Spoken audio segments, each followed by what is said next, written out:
Have you guys seen those thumbnails where the letters are behind the subject of the person in the thumbnail? Well, guess what? In today's video, I'm going to be more than happy to teach you guys how to do that style of editing using Final Cut and Canva. So the first thing I want us to do is to go ahead and open your video editor of choice. So again, if you are using Adobe, if you're using DaVinci, if you're using Final Cut, in this instance, I'm obviously using Final Cut Pro.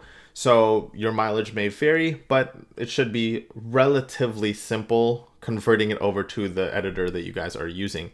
So in this case, I'm going to go ahead and select an old thumbnail that I use, which is this picture.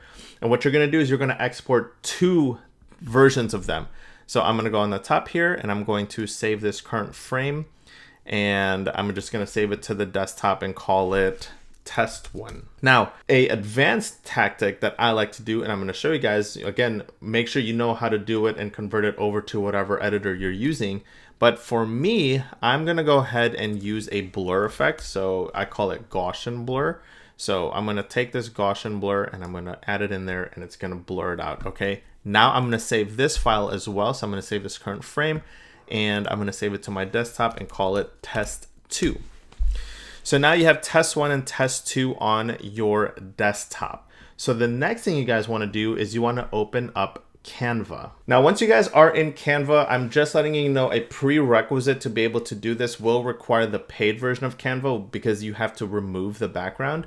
But once you guys are in Canva, you're going to select thumbnail, YouTube thumbnail. And what you guys are going to want to do is you're going to select, in this case, if you did a blurred version, you're going to want to upload the blurred version first. So we're going to upload that and we're just going to expand it. And once you have that already uploaded, now we're going to upload the other one, which is just the normal version. And here you have it. So from here, you'll see this option over here called background remover. Again, it has that little crown emblem, which just says that you need the paid version of Canva. So I'm going to hit background remover. So it's going to remove the background, just leaving myself in there. And now we put this up to size. And now we have two layers of photos, okay? So now from here, we're going to go ahead and add some text. We're just going to add some normal heading text. And I'm just going to say, this is how you tutorial. This is not an English class. This is a YouTube thumbnail class, okay? So the font I personally like to use is Gagaline. Is that how you pronounce that?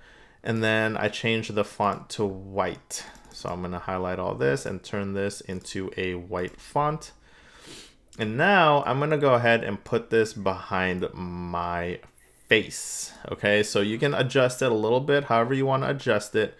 But what you are going to do from here is you're going to change the positioning. So you're going to go over here to position on the right hand side. You see my mouse there, and you're going to move this one back. So remember, you have layers here. You have the blurred version, you have the real version, and then you have the text. And what you're wanting to do is put the text in between the two versions. So we're going to move it backwards, and there you have it. Now you have the text right behind you.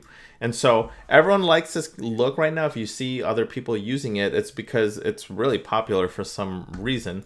But yeah, you can move it anywhere around you, but it's pretty much in between the two versions that you have in Canva. And from here, you can pretty much just export it. And that is how you do that. Super short, super sweet. Now, me personally, I've been liking this type of thumbnail. It's just clean. It's not messy. There's not a lot going on. It is just my preference, of course. And I like it because it's just simple. It gets to the point. Nothing flashy, nothing too loud, not a lot going on. Really quickly, if you guys are also interested, I do have an ebook on how to grow your YouTube channel. It's a step-by-step guide that is that's a mixture of inspiration, real world examples, and tactical steps on what you can do to really get from zero to hero in your journey of being a content creator. No shade to any content creators out there, but yes, we have our fair share and daily dose of inspirational, motivational videos and books. But me personally, I love motivation. I love inspiration. It's what really ignites me to move and get moving and put one foot in front of the other and not get caught in analysis paralysis. But once you get going, I personally need some tactical steps, some how-tos, like a blueprint on how I get to where I am, to where, you know, someone I am aspiring to be. And that's what this ebook really helps with in terms of getting you guys from where you want to be, from like a dream to a reality, and how you can grow your YouTube channel and how you can grow it as a business. Again, that ebook link is in the description below. It is absolutely free, no strings attached. Now, if you guys did enjoy this video, do me a favor, hit that like button, subscribe to the channel, and I will see you guys in the next one.